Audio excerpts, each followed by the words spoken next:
Thank you for joining us. I'm Sean Morales-Doyle, Director of the Voting Rights Program at the Brennan Center for Justice. The Brennan Center is a nonpartisan research and policy institute affiliated with the School of Law at New York University. Its mission is to hold our political institutions accountable through our advocacy and litigation to the American ideals of democracy and equal justice. Today, just weeks before the midterm elections, our democracy is under attack from new state laws that restrict voting and from election deniers who seek to interfere with our elections and our vote. So the panel discussion you're about to hear comes at a critical time. It was held at the recent convention of the National Associations of Black and Latino Journalists in Las Vegas, and we recorded it in partnership with the NAHJ, the National Association of Hispanic Journalists. While the panel is pre-recorded, I will be here in real time to answer your questions as you post them in the live chat. As our panelists discuss, journalists must contend with the need to inform the public about disinformation without amplifying false information. They must grapple with the need to warn voters about the threats to our electoral system without scaring them or keeping them away from the polls. And they must provide the public with the context they need to understand today's fight for voting rights, a fight that has become increasingly partisan, but that is at its core, as ever, also about race. It is a tightrope that we at the Brennan Center and folks at many other voting rights organizations know and walk, and it makes for fascinating conversation. I present to you Democracy on the Brink. Hello, everyone, and good afternoon. Thank you for joining us. Thank you for taking the time to come here and be a part of this amazing conversation. Now, I want to introduce myself formally. My name is Carolina Peguero. I'm an anchor for Noticias Univisión 24/7 on VIX. It's the first ever Spanish news platform where we provide news 24 hours a day, 7 days a week. Now let's get started here. And we have Roberta Braga. She is the Director of Counter Disinformation Strategies in X Institute. Welcome. Let's give her a round of applause. And next to her, we have this lovely lady. Her name is Isosa Osa, and she is the Deputy Executive Director of Fair Fight Action. Sean Morales-Doyle, he's Acting Director of the Voting Rights Program at the Brennan Center for Justice, y también en español. So let's give a round of applause for him as well. I want to ask the first question to Sean.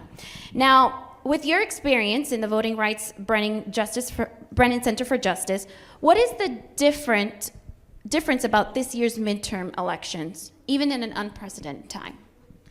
I think what's unprecedented this year is that we are following the 2020 election, we're experiencing a number of new trends, but I think the thing that ties them together is that so many of them are generated by and motivated by disinformation, the lie that our presidential election was stolen in 2020.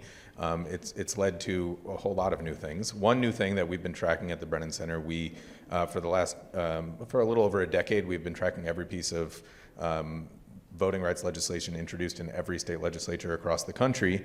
And what we saw following the 2020 election was a wave of laws restricting access to voting like we've never seen before. Since the 2020 election, 18 states have passed 34 new laws restricting access to voting. We saw hundreds and hundreds of bills being introduced across the country. So we actually have new rules governing our elections heading into 2022. And we've also seen, a change in the political dynamic as a result of this lie. After January 6th and everything that transpired on that day, there's reason that people have to be concerned about how our democracy is going to function. We have people running for office who deny the outcome of the election. We have county elections boards refusing to certify the outcome of elections, and we have people who believe in this lie, or who at least spread this lie, that are recruiting thousands of people to show up as poll watchers and poll workers in our polls in 2022. So we have a lot of reason to be concerned about how things are changing right now. But I do just want to quickly say we also have a lot of reason to believe that our democracy will be resilient and remain strong, and we have lots of great advocates who are working to make sure that that will be the case. And so we have to be careful not to overhype what's unprecedented about this election, and keep in mind that what 2020 showed us is both the dangers we face, but also that we can get through them and our democracy will survive. Now, the next question is to Isosa. I want to know, how can the press best cover the kind of conflict, tensions, and race-based rhetoric that we're seeing today, specifically, like the attack, the assault on Capitol Hill? Yes, thank you so much. I think the press has a unique platform, unique access, and unique power to really tell the truth and cover these issues in a responsible manner. I think when it comes to issues like political violence, it's very difficult to cover because of the risk of amplification, the risk of disillusionment, the risk of making people afraid. And so when we're covering these types of issues, I think it's important to keep a couple things in mind. I think the first is, are we making sure that we're not amplifying or inflaming political violence rhetoric?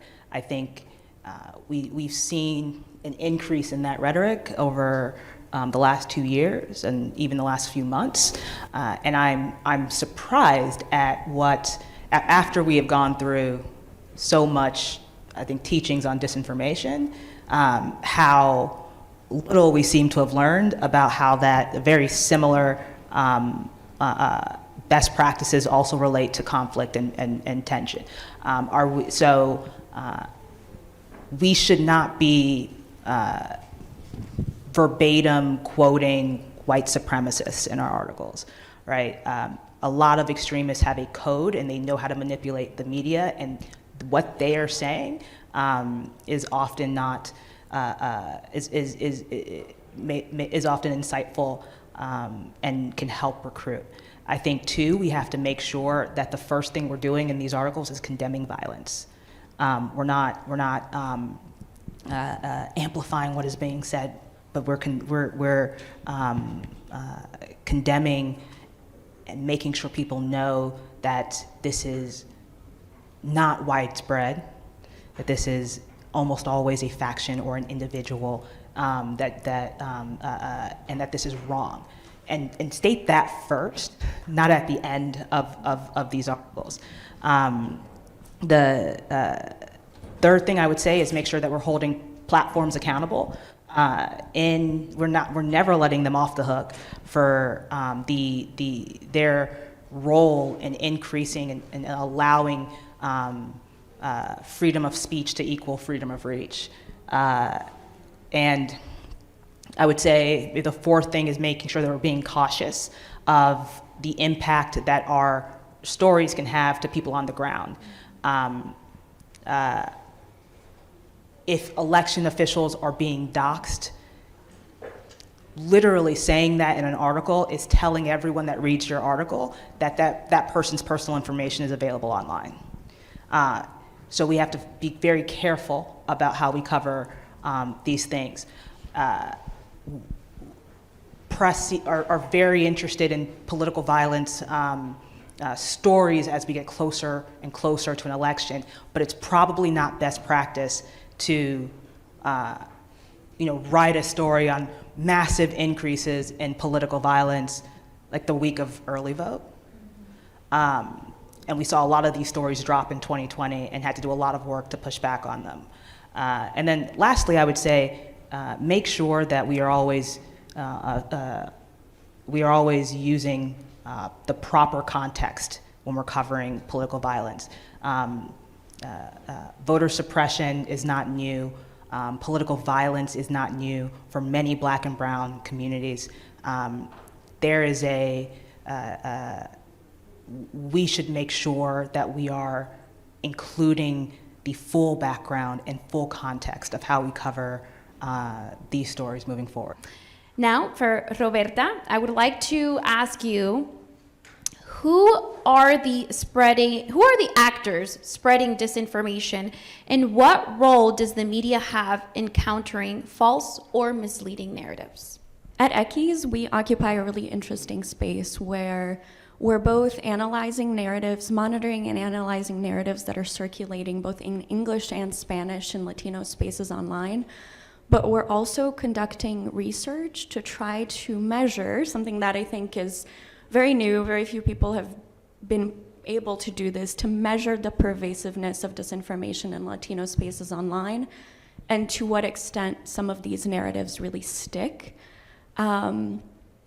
Before I get into the actors, I wanted to kind of talk a little bit about the how and where people come across information, because that will lead directly to who is occupying those spaces. Our research has found, honestly, that Latinos encounter disinformation online in very much the same way that other communities of voters do. In fact, we've seen that in a lot of cases, disinformation narratives start first in English language spaces, and then they make their way into Spanish language spaces. For Latinos who are consuming information online, I think three components make the disinformation issues particularly salient. One is the very digital nature of the way that a lot of Latinos consume information. Our research has shown that 47% of Latinos use YouTube for news on a regular basis every week. They spend twice as much time on YouTube for news and information as white voters do. And quite a lot of Latinos are also getting news and information from WhatsApp. So this is kind of this component combined with what I would think we all agree is sort of a still very prevalent news desert of Spanish language information, combined with sort of the nuances of our community's cultures and histories and lived experiences. Those three factors together really make this particularly problematic for Latinos. And bad actors really know how to be in those spaces. So regarding the question of who's spreading it, I would say it's a combination of domestic and foreign actors. Domestic actors, most often, we're seeing actually a lot of Latino accounts, Latinos spreading disinformation. These Latino accounts often take narratives that start in far right-wing spaces online, Breitbart, some of these more Fox News, and they sort of co-opt those narratives translated to Spanish to speak with communities. Foreign actors, I would say we see a combination. For a lot of Latino communities who have very close ties to the region still, as in my case, I'm originally from Brazil, we're seeing we're seeing a lot of influence from Latin America in some of these conversations online. So around the 2020 elections, for example, we saw a lot of influencers, content creators, not exactly reputable news creators from Argentina, Colombia, and Mexico talking about US-focused issues in Spanish, and we saw the cycle of narratives between the US and the region. Russia state-backed media, RT and español, Spanish and Portuguese language following for RT, especially on Facebook, which has not banned their accounts, is very, very high. A lot of people in the region don't see RT as propaganda necessarily. They see it more like a Voice of America, and so consume information there. And that's where we see a lot of these both disinformation narratives and I would say like hyper-partisan narratives. In the case of RT, we've seen outright conspiracies about the Russia-Ukraine war, biolabs in Ukraine that are backed by the Biden administration, things like that. And Sean, just recently the Supreme Court has decided to consider a case that could reshape election policy. We talked about it earlier. And can you just tell us and put it into context what the court could decide on the independent state legislator theory, which is a legal theory claiming that state courts and courts in general don't have oversight power over election policy set by state legislators? Yeah, so I think building on what I said a little while ago, we are witnessing this this wave of new legislation that makes it harder for folks to vote and that disproportionately targets communities of color. And at that moment, and at a moment when the federal courts, in particular the U.S. Supreme Court, have been signaling a retreat from their traditional role of protecting voting rights, and in fact have done major harm to the Voting Rights Act of 1965. The court is now considering this case Moore v. Harper, where they could adopt a legal theory that would basically take the reins off these state legislatures that are passing laws to restrict access to voting, that are passing maps that dilute the voting power of communities of color. And the way the court would do this is to say that because of this piece of the Constitution called the Elections Clause, which says that state legislatures can regulate the time, place, and manner of federal elections, that means only state legislatures and no other state actors have a role in that. And that sort of upends, it's a completely radical idea. It upends the way that state government works, right? We all know state legislatures, they pass laws, but then state courts get to decide whether those laws violate state constitutions. We also all know that in the states, there's other ways that laws can be passed. People can pass ballot initiatives. The voters can vote on a measure in November, and that changes the Constitution or state law. What the independent state legislature theory says is that no, none of those things happen in the world of election laws. In the world of election laws, the state legislature acts, and that's that. Nobody else gets to say a thing about it. And it's really, it's calling it a theory is maybe giving it too much credit. It's a radical notion. It flies in the face of hundreds of years of legal precedent, hundreds of years of practice. This is just not the way our government functions. And so, but it's coming at a time when state courts are in some ways one of the few checks we have left against state legislatures. And so the case that made it up to the Supreme Court, Moore v. Harper, is a case where the North Carolina state legislature engaged in a partisan gerrymander. They drew the maps in this state in a way to favor one party over the other. And the U.S. Supreme Court has said federal courts have nothing to do with that. We're not going to weigh in on partisan gerrymanders. We can't answer those questions, and left it to state courts. The North Carolina State Supreme Court said this violates the North Carolina Constitution. You can't do this. And now the case is up in the Supreme Court, and the federal Supreme Court is poised to potentially say, North Carolina State Court, you've got nothing to say about that. The legislature can do whatever they want when it comes to federal elections, and there's nothing you can do about it. And so it's less of a concern for the 2022 election, because this case still has yet to be decided, but it could change the way that our system of regulating elections works for years to come. Wow, so that's definitely why our democracy is literally on brink. And I want to talk to you, Sosa, specifically. We spoke already about North Carolina. You work tremendously with the state of Georgia, which is another state that's one of the key states, especially for these midterm elections.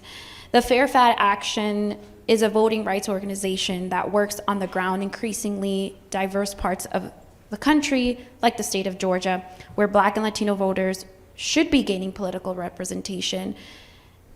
But those numbers don't reflect that, unfortunately.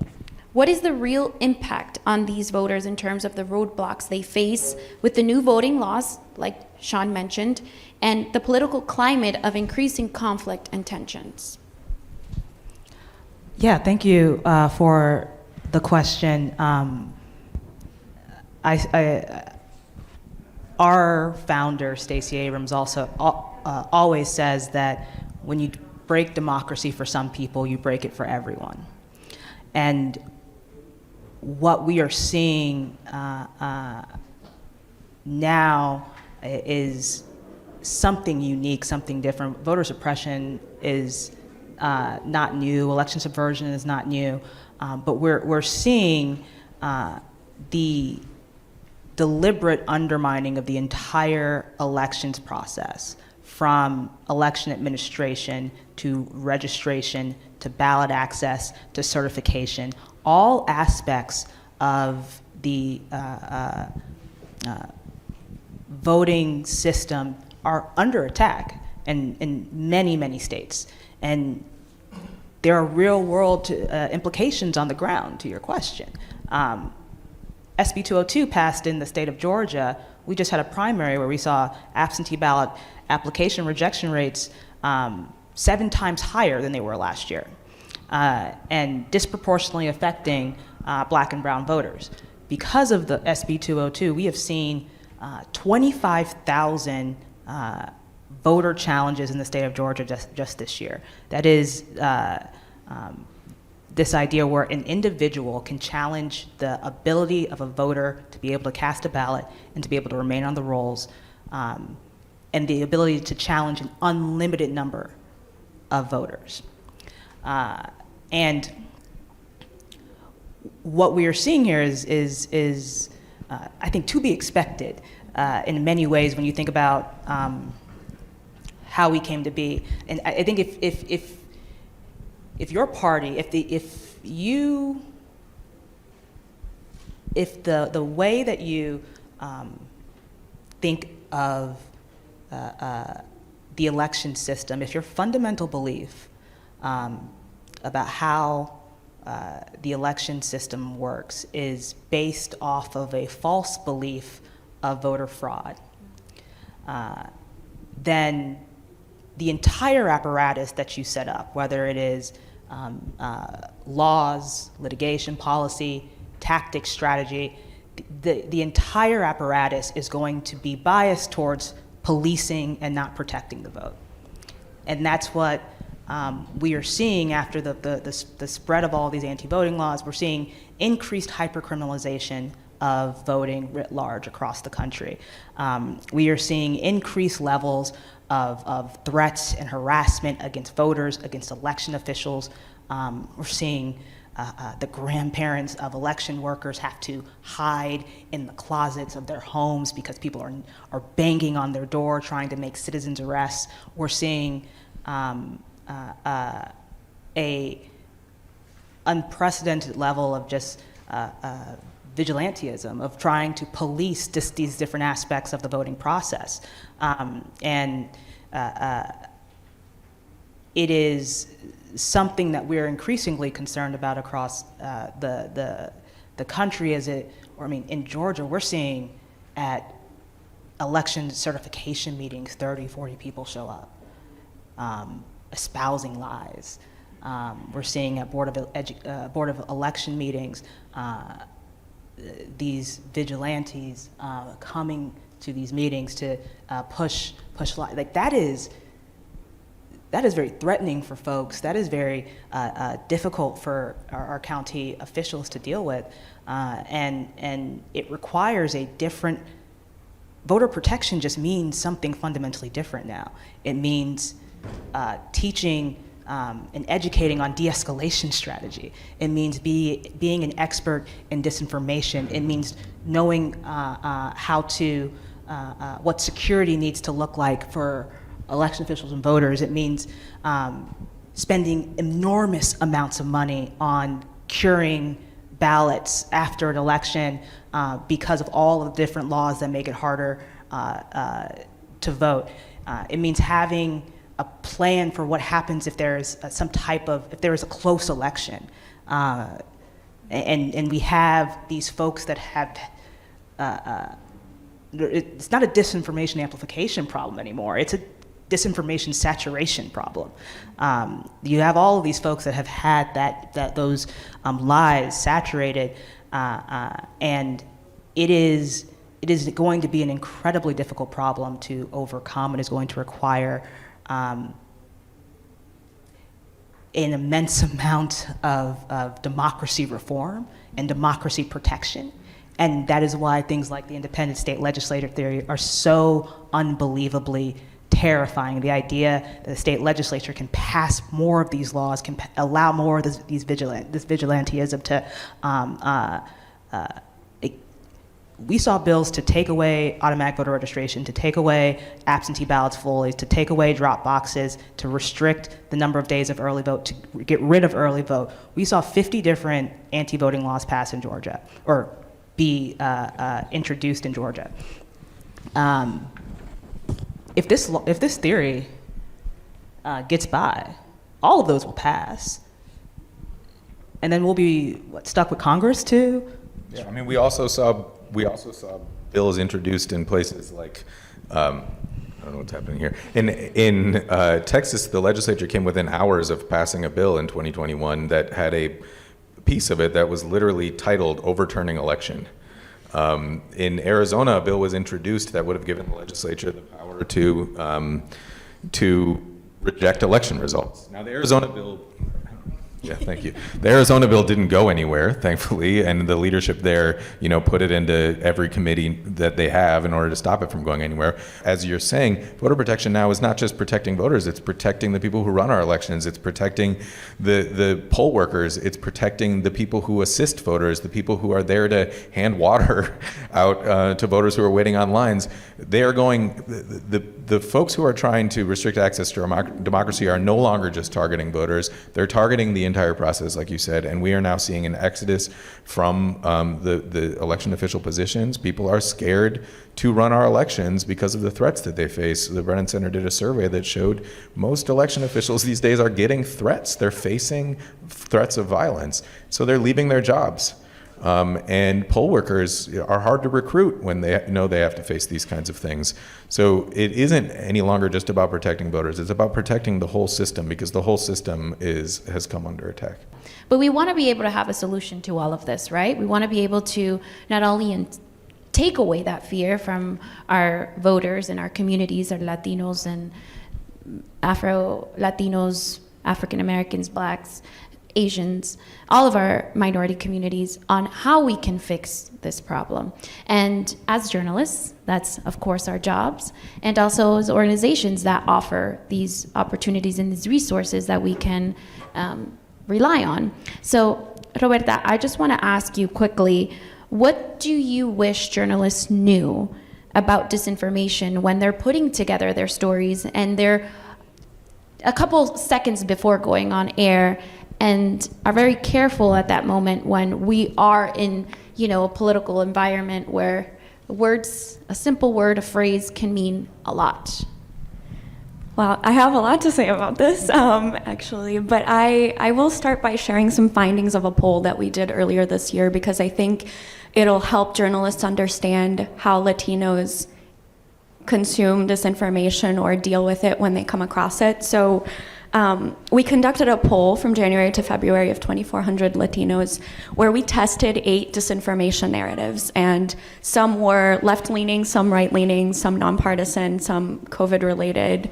And what we found was that, yes, a lot of the Latinos that we polled had a high level of familiarity with all of the narratives that we tested, but it was not the case that they were outright believing the things that they encountered online. In fact, we found a very high level of uncertainty. The majority of Latinos that we polled couldn't say with 100% certainty whether some of these narratives were totally false or totally true, which I think is a good opening for us to fill information gaps with good messaging, good sense-making information that has journalistic integrity.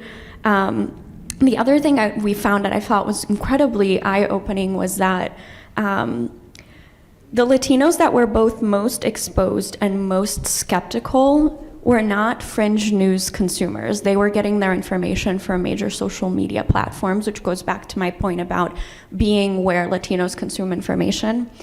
And the last point was that Latinos who are most exposed and most believing are not low education voters, which I think is a stereotype that we make nowadays. They were actually the most politically engaged, affluent, college educated Latinos. That has a lot to do with partisanship, and both partisans on both sides of the aisle were very willing to believe disinformation about the opposition. But I think that's something to keep in mind. And so if I were to say something that I think is really important for journalists to keep in mind is, one, in the last couple of years, I feel like disinformation has more than ever before become a hot topic for good reason, but it's also become very politicized, and so I think we have to be very, very careful about how we cover disinformation. We have to make, I think, tough, fine line decisions about what to cover, when to cover it, and ask ourselves some interesting questions. One, is this piece of disinformation oversaturated? Is it out in the world in a variety of different places, or is it just one single post that's restricted to one community online? And if we cover that, will it then go further beyond? Who do we cover? Who's spreading disinformation? So we know that a lot of disinformers use the bottom-up approach, where they really rely on traditional media amplifying their false narratives, but we also know that a lot of it comes from the top. So I think there's an accountability piece to it, but always keeping in mind something that Sosa said, which is that we should never start by referencing the disinformation that we're debunking. Start with good messaging, fact-based messaging. You can describe the content, you can describe the actors, but make sure that you're not putting a screenshot of what was said out there or referencing the specific people who said it, because that takes more people to their accounts and amplifies their messaging. Of course. So like we have summed up today, it's becoming an expert in disinformation and be able to know what to do with this information and not add more attention to it, but add more correct information, debunk it, and of course, add those sources that provide the truthful information that we're covering. So I want to now open it up to our journalists in the room. We want to give you guys the opportunity to ask questions to our amazing panelists today. I also want to tell you guys you're more than welcome if there's any Spanish speakers here that have a question. Si tienen una pregunta en español, pueden venir a hablar. Ahí in the center of the room is the microphone. You're more than welcome to come up. I will translate for you. And is there anybody in the room that would like to ask the first question? Yes, we have a brave soul. I knew there would be one. She's walking up here, and if you can just say your name and tell us who you would like to ask the question to. Is it on? It is. I was like, should I practice my Spanish? And I was like, God, no, this is not the place. Hi, I'm Kiara. And my question is honestly for Roberta, if that's okay. And so I guess thinking about Spanish language misinformation. As you had mentioned, it's a hot topic. So I'm wondering if you guys have seen how impactful mis and disinformation has been on, like, let's say the 2020 election and the upcoming election. Can you, like, kind of unpack how you expect it to be impacting what voters are thinking, what they're saying, and stuff like that for us? Absolutely, that's a great question. And honestly, I will caveat this answer by saying that quantifying that is almost impossible to do. Even measuring it, it's like we're broaching the sort of surface of that at ECHES with our polling and research, but again, at scale, very difficult to do. But my answer is that we saw, through our narrative analysis, we saw, I would say, a significant influence of false and misleading narratives in the 2020 election. Everything from COVID-19 health misinformation to racialized disinformation that pit communities against each other, to disinformation that took sort of happenings in the news to sow distrust and division in our communities. I would say this is absolutely going to continue to proliferate in the 2022 midterms. We're seeing it. We're looking a lot at state-specific things. I mean, obviously narratives are very cyclical, they're borderless. But state-specific contexts are important, and so are actors. So we're looking at that, and then into 2024, I think it will be a huge, huge underlying problem. Again, some of how we talk about this is important. Yes, election deniers are winning in some states, but I think that there are a lot more good actors that are coming together to kind of put out trustworthy information than we would see in headlines. And so focusing on pre-bunking ahead of elections, pre-bunking, sort of getting ahead of false narratives by talking about processes, by talking about the election system, by clarifying misconceptions and reporting, I think is really important. Well, we have a long line of our amazing journalists here who are ready to ask their questions, and I'll give the mic to you. You've raised points about disaggregate examples of disinformation and efforts to undermine democracy, so on and so forth. Do you see a trend or a tie-in, something that you could say represents an ultimate goal in terms of why this disinformation is being promulgated. If you were to look at Brazil, for example, you see Jair Bolsonaro has an ultimate goal and is very systemic in how he uses disinformation. Do you see anything similar in the United States in terms of an ultimate goal and the source of that disinformation, that seemingly disaggregate, but in fact may represent something more sinister, if you will? I think that's a phenomenal question, and I would say to unbelievably boil it down and simplify, I would love to hear your thoughts. I think a lot of the goal that we see is either to increase power or sow distrust. I think when you look at foreign actor disinformation, propaganda, disinformation is such a difficult problem for democracies to push back on in particular because of freedom of speech, because of all of these types, because of how press is by default wanting to report on what happens. And so with foreign actors, if you can get disinformation, propaganda, what have you, amplified to a certain level where enough people believe it, you can undermine the integrity of the institutions in that country. This is the ultimate goal. That's the ultimate goal of propaganda. And what's so dangerous is that one of the cures for pushing that level of propaganda, disinformation to society is increasing the levels of skepticism writ large across your community. We've seen this happen in several countries, and the problem with that is that when you increase the level of skepticism writ large, you also again decrease the level of trust in your institutions. And so we're in a very dangerous place right now, and like, what is the problem? How on earth are we going to solve it? But when you look at domestic disinformation, I think a lot of the goal there is power. It is what happens when our ideas aren't winning in any type of majority. How can we maintain minority power? And what we're seeing, I think, right now is just a last gasp of what happens when ideas and parties fail. And so I would highly recommend we look at other countries. We are not the first, second, or 15th country to go down this path. And so I would look at how other countries have combated it successfully and how so many of them have not as well.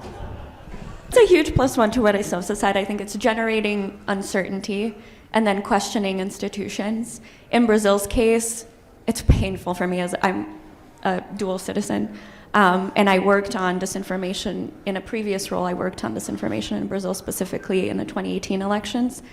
The Bolsonaro playbook is the same. It's very similar to what we saw Donald Trump doing. And I think it's absolutely to sort of sow distrust in the election process so that he can question results if he loses. And so every day, the disinformation that we see coming from the top has to do, in Brazil's case, with the electronic voting systems. They're rigged. They're easy to hack. There's no evidence of that. It's the Supreme Electoral Court is corrupt. The judges are in the pockets of the left, whatever it may be. So all of that, I think, is laying the groundwork for someone to be able to come along later and say, well, the entirety of our democratic ecosystem is problematic, and so you rigged this election against me. And so some of the tactics are eerily similar. So definitely, we're looking at other countries. I just wanted to add, I agree that it's often about power, but I want to say that power, we often think about it in purely partisan terms, but and also, your questions about what's motivating, and I think as Esosa said, it depends on which actor we're talking about. There's the people spreading the disinformation from various sources. There's also the people who are buying into it and then acting on it, and they're motivated by different things, but a lot of it has to do with power, and we actually what day is it today? Just yesterday, put out some new research that looks at every single piece of restrictive voting legislation introduced in every one of the 49 states that introduced it in 2021, and analyzes patterns, looks at what are the factors that seem to predict where these things are going to be introduced. Is it party, or are there other things going on? And it is party. You won't be surprised that these bills tend to be introduced by Republican legislators. But actually what we found is, independent of party, after controlling for party statistically, that race is a very good predictor of where these bills are going to be introduced. The whitest districts of the most diverse states are the places where representatives are most likely to introduce restrictive voting legislation. And the districts with the highest racial resentment scores among their constituents are the places where these bills are most likely to be introduced. So it's not just the Republican-controlled states or the Republican districts. It is actually independent of party, above and beyond party, race, which is a good predictor of where these things are going to be introduced. And I think that research, which does not point to the specific motivations of any particular legislator and why they introduced their bill, it's looking at the nationwide trend, but it matches up with what we see in places like Georgia and Texas, with these bills being introduced that are clearly targeting the methods of voting that were used by communities of color in 2020 in different ways than they had been before. They are clearly a backlash to the exercise of power by communities of color at rates that people had not seen before. And so power has a lot to do with it, but it isn't always partisan, and I think that's something to keep in mind. There is a lot of fear of power shifting in ways that don't line up perfectly with party, even if they do overlap quite a bit. I would absolutely agree, yes. My name is David Hood. I work for Bloomberg Government. I cover the U.S. Senate. And this question is for Esosa and Sean, and Roberta, if you want to jump in too, please go ahead. There is an effort in the Senate to overhaul the Electoral Count Act. And I was sort of wondering if some of the provisions in the second bill, like reauthorizing the Election Assistance Commission and increasing fines for those who threaten or intimidate poll workers, if that goes far enough, or if that will have any sort of meaningful effect on the sort of voter suppression that you guys were talking about earlier. It's all you, girl. It's all you. If the question is whether or not it goes far enough, the answer is absolutely, unequivocally no. We are looking at the most prolific passage of voting restrictions in our country since Jim Crow. And we are looking at a broad slide towards anti-democratic government, writ large. Freedom of speech is being restricted, freedom to protest is being restricted, freedom of your body is being restricted. They tried with freedom of the press. They have tried. And again, what was Jim Crow ultimately about? The restriction of black bodies and black movement, right? Like that's what the ultimate goals was. So when you do see, as I said before, successful pushback to these anti-democratic slides in countries, in many of the cases you see powerful, large expansions of democracy. You see a need to push back. Thank you. In significant ways. The Electoral Count Act is not that. The Electoral Count Act is not going to do a thing about SB 202. It's not going to do a thing about the laws passed in Arizona. It's not going to do a thing about 8-hour lines for voters. It's not going to do a thing about a certification of all types of elections, not federal, not presidential. But yes, I guess it's helpful. Thank you. Well, there we go. Thank you so much. Round of applause to Sosa. Yes. I want to get through to the last two journalists that we have here today. If you can please say your name and state where you're from and who you would like to address the question to. Sure, that's a tough follow. Hi, my name is Matt Honan. I'm the editor-in-chief at MIT Technology Review. And the question's for Ms. Braga, but it's really for any of you. The platforms of the big tech platforms have for a long time been playing catch up and kind of doing a whack-a-mole type of thing. And I'm curious what types of new behaviors you're starting to see, especially if we're heading into the midterms, especially things that might be more oriented towards smaller elections, that the tech press should be looking out for. You mean actions taken by specific platforms? Well, what types of actions are you seeing bad actors take on those platforms that specifically related to like disinfo, harassment, that type of thing? I'm assuming that's changing a little bit for a midterm election than it is in the national. It always evolves, but for the midterm and the national elections. That's a great question. I think the first point I'll make before I dive into what we're seeing is that, to your point about what the social media companies have done,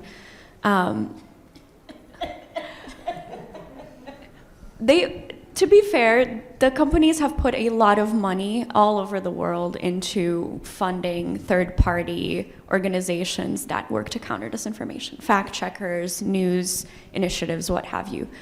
The bottom line, though, is that these efforts are not enough, and there is a really big discrepancy between actions taken against English language disinformation or things that violate their terms of service and non-English language of the same. So in our case, we're monitoring English and Spanish language narratives and disinformation. We have a lot of examples of specific posts that were labeled or taken down or acted against in English because they violated terms of service, but in Spanish, those similar posts stay up for months, sometimes a year, longer with no label, no removal. And so the platforms have a lot of work to do, I think, yet in addressing non-English language disinformation. My name is Leonard Pitts. I'm a columnist for the Miami Herald, and my question is for Mr. Morales-Doyle, correct? Yes, sir. At the beginning, when you spoke, you were very careful to say that we don't want to overstate the problem that we're facing, the threat to democracy. I am one who has spent the last 7 years screaming that the sky is falling. I've become that person that you don't want to invite to the dinner party unless you want a very sad dinner party. So my question for you is, what is it that makes you so sanguine, and how can I get some? That's an amazing question. Yes. That's a great question.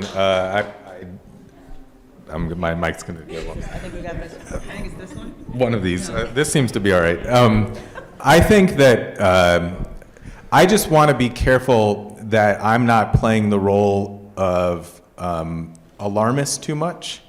It's not to say that we shouldn't sound the alarm when we need to sound the alarm, but we have to be careful about how we do it to not contribute to the goal that we've all talked about here of sowing distrust, right? If everybody thinks democracy works when people believe in it, and if people don't believe that our system works, then we've lost it. And there are people who are actively doing their best to make us all stop believing in it. And so far, it hasn't worked. You know, they attacked the Capitol, but we still had our election come out the way that it was supposed to. And they're gonna keep coming at us, and they're gonna keep attacking, and we should call them out when they're attacking, and we should say how terrible it is, but we don't want to join them in scaring everybody away from elections. We need to be really worried about, poll watchers intimidating voters. We need to be really worried about county election boards refusing to certify election results. But we also need to be clear that if a county election board refuses to certify election results, as one did in New Mexico during the primary, that we have laws to stop that from happening, and we have institutions that will hold them accountable. And that's what happened in New Mexico. The Secretary of State filed a petition for a writ of mandamus, the court entered it, and that was that. And that's what we should expect to happen. And so I just want to say, yes, these are big problems we face, but we should all expect our institutions to stand strong and our laws to hold firm, and we should be worried about the people who are trying to change the laws, but that doesn't mean we should concede that we don't have any laws in place already. So it's just about walking a line between, and I said it because I think this is a really important role for journalists to play, especially in the lead up to election. As Asosa said earlier, what you say in the week before an election has different effects than it does 3 months before an election. And we as an organization are always thinking, as we get closer to an election, about how we walk this tightrope between sounding the alarm and scaring people. And I think that that's an important thing for journalists to take into account. I've had a lot of calls from journalists recently about what should we do, what's going to happen when all of these people refuse to certify elections. And I say that's a really big concern. We should really be worried about it. The fact that we're even having this conversation is terrifying. But what's going to happen is what just happened in New Mexico. They're not going to get away with it because we actually do have laws to stop it. John Eastman had a theory for how he's going to overturn the presidential election, but even he said, if we ever get in front of the Supreme Court, we're going to lose 9-0. And we have to keep reinforcing that that is true and our institutions will stand strong, or we've given it all up. Absolutely, 100% agree, and that is why we talk at Fair Fight, when we talk about voter suppression, we always do it through a lens of voter empowerment. This is not happening because you did anything wrong. This is happening because of your power, because you showed out, because you can affect change. Putting these things toward, we make absolutely sure that we never put out information that could scare voters, that could harm an election, that we're very, very careful and making sure that journalists and the press are also thinking through those ramifications of their words is also important. But nobody invites me to their dinner parties either. All right, last question. Tim Craig, Washington Post. And you touched on this, but you mentioned earlier also correcting misinformation, how valuable it is as the media to do that. But in this era of like such polarization and partisanship, how do you effectively think you accomplish that when so much of the population doesn't seem to want to listen to what you have to say? And I'm not even talking about the national media. I remember even in 2020 in South Florida, for instance, many local television stations did stories combating some of the misinformation going on there, or around the country combating COVID misinformation.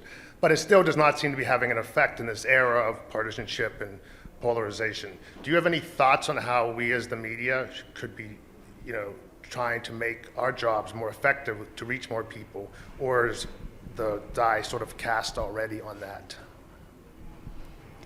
So maybe I'm being naive in this response, but going back to the poll that we conducted earlier this year, I think the majority of voters are not so far to one side or the other that they don't believe in general. Like, again, she looks at me like, you're so naive.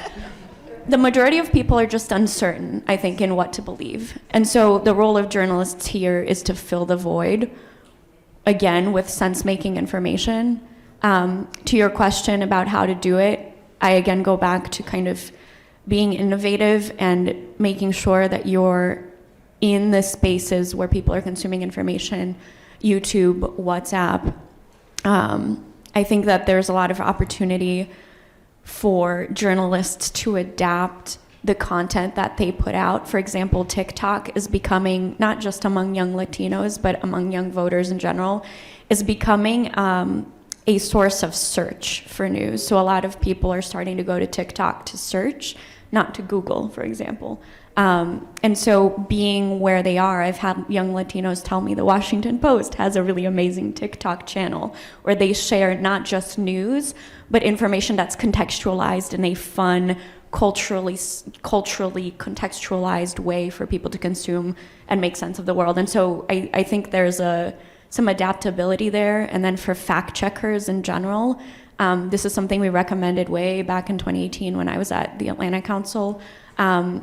partnering with media to make sure that fact-checking is reaching a bigger audience? I was going to say that I would be very cautious here, and I would look again. We are not the first, 5th, or 15th country to go down this path. And when you look at the countries that have failed, you very often see the press kind of go down with them. Institutions seldom save themselves, right? And what happens is it is so difficult to take the language of illiberalism and put it in a democracy. And it is so difficult to actually state what is going on. Disinformation is lies with the intent to lie. We need to call it what it is. If we try to play both sides of issues like this, we will go down with the ship. We need to make it known that it is wrong, that these are lies, and push back on them. We need to make sure in our articles that we are always starting with the truth, as you said, that we're never leading with a lie. We never want the first thing that our readers to see is incorrect information. We want to make sure that we're calling disinformation disinformation and not calling it misinformation to be nice. We need to make sure that we are, as you said, pushing these things out constantly. But I think it is there is a need to kind of be bold when it comes to like the crisis that we are facing, and what does it mean responsibly for the press to take action and be do its part to protect democracy. I think with that, we're going to end this amazing conversation. I want to thank each and every one of our panelists, Sean Morales-Doyle, y Sosa, and Roberta Braga.